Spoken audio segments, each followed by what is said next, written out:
1979 সালে ইসলামী বিপ্লবের মধ্য দিয়ে নতুন প্রশাসন ক্ষমতা নেয়ার পর জোর দেয়া হয় শিক্ষার উপর। সে বছরই গঠন করা হয় লিটারেসি মুভমেন্ট অর্গানাইজেশন, নেওয়া হয় বড় বড় প্রকল্প, বিশেষ নজর দেওয়া হয় প্রত্যন্ত এলাকায়।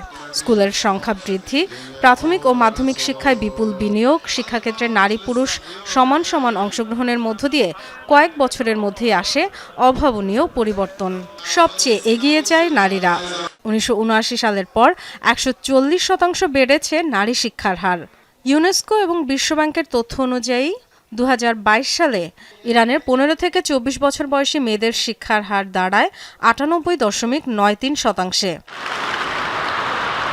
বিশ্ববিদ্যালয়গুলোয় নারীদের অংশগ্রহণ প্রায় 60%। জ্ঞান বিজ্ঞানের জগতে ইরানের নারীদের বিচরণ হার মানাবে পশ্চিমা দেশগুলোকেও। চিকিৎসা, পরিসংখ্যান, রেডিওলজি সহ গুরুত্বপূর্ণ বিভিন্ন বিষয়ে ব্যাপক দক্ষতা অর্জন করেছে মেয়েরা। বিশেষ করে দেশটির প্রকৌশল খাতে 70%ই নারী।